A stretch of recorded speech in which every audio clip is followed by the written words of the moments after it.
that the 20th century was able to, and the 19th, had been able to furnish us.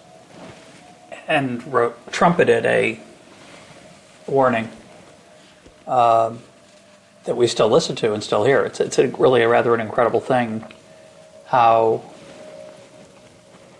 well read people still read his books. They still talk about his ideas. Those are the things he opposed. Tell us what he was pro. He was anti-imperialist, anti-fascist, anti-Stalinist.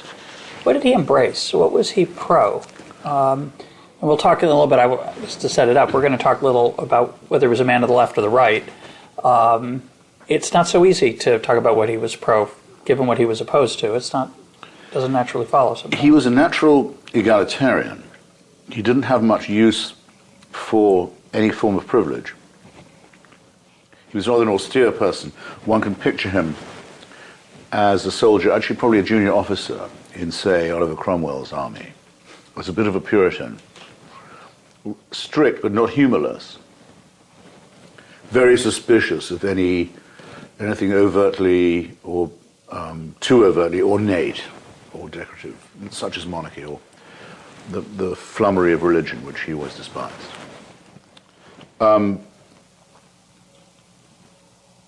Very fond of the English people. There's a lot of talk about how he was quintessentially English, though in fact the first book he ever wrote was a critique written in French of British oppression of Burma, British economic exploitation of Burma. How Britain underdevelops Burma, it was called. He spoke perfect French. His most English-centered novel is called Coming Up for Air.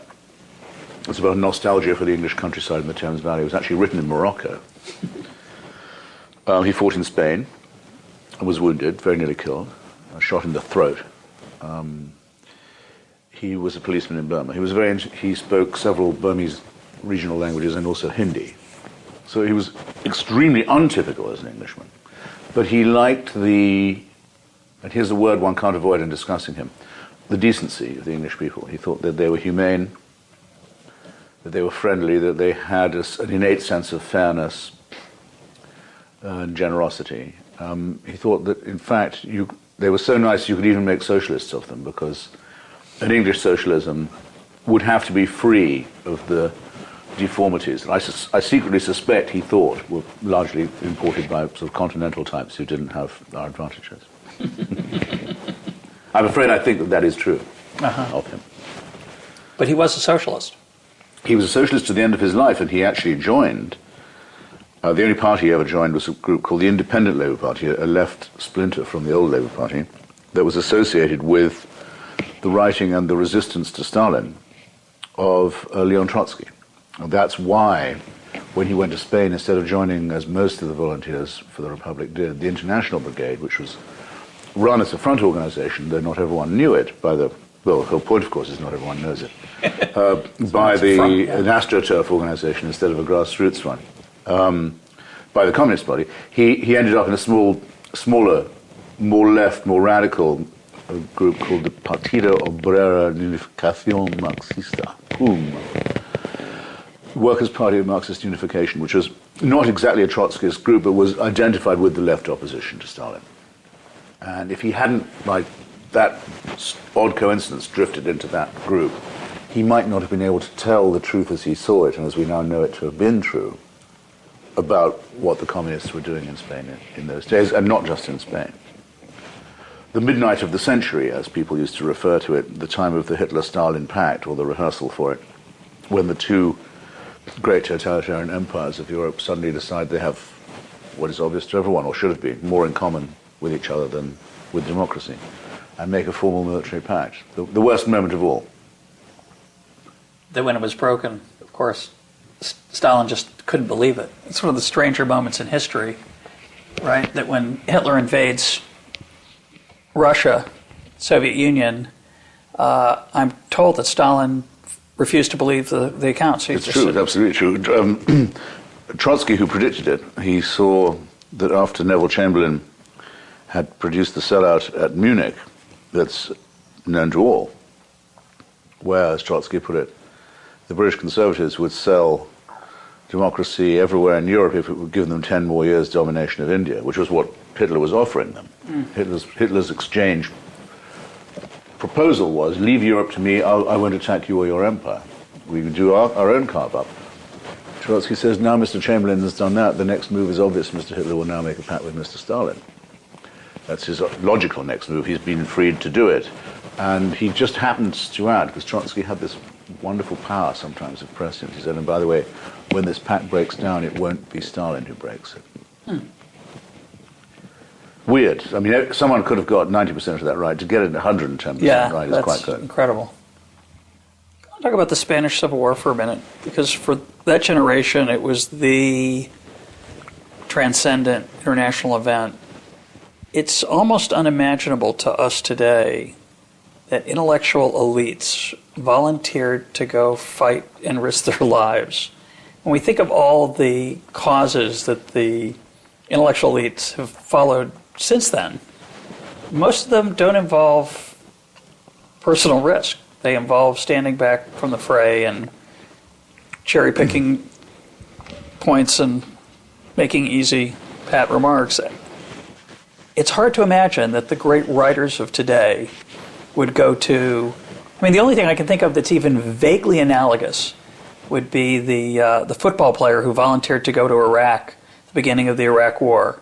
Mr. Tillman. No? But no, I can't remember. Who was it? I'm ashamed I can't remember his name. There was a man called Ben Tillman. Yeah, Tillman. But I don't know what game he played. He was a famous sportsman. He's a football player. He gave up a huge... He was killed in Afghanistan. Yeah, he was unfortunately by our side. And he was a successful athlete. But the idea you're picking the wrong analogy. The analogy is with the support of many European intellectuals and poets for the Greek War of Independence, the Greek Revolution against the Ottoman Empire in the 1820s, where the most famous figure, of course, is George Noel Gordon, better known as Lord Byron, who died at Missolonghi, not in battle, but of disease, but died having tried to help raise a contingent to fight for the freedom of Greece. But that was then, right? Yes, but it was very much, that is what gives birth to the idea of the Romantic movement, which is a huge influence throughout the 19th century. But what kills it? Why is it that to me, well, maybe you disagree with me. But in Spain, by the way, it is true, of course, that a number of writers and intellectuals and poets in England, very famously, W.H. Auden, Stephen Spender, at least visited Spain if they didn't fight there. John Cornford, a great poet and contemporary of theirs, was killed there as a member of the Communist Party. Innumerable other writers of less renown were associated with it.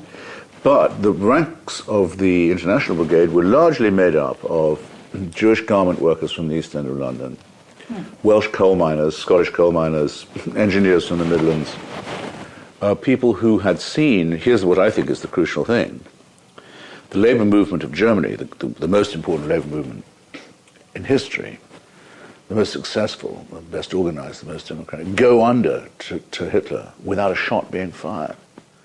We'd seen the same happen in Austria in 1934, seen the workers' districts of Vienna reduced to rubble by artillery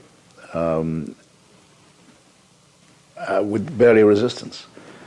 We'd seen one after another the great achievements of European socialism and the European labor movement just fall to fascism, and decided that not in Spain. In Spain we're going to draw the line. The working class is going to fight back now. Interesting. Yeah, they shall not pass was the slogan. No pas around. This time there'll be a fight.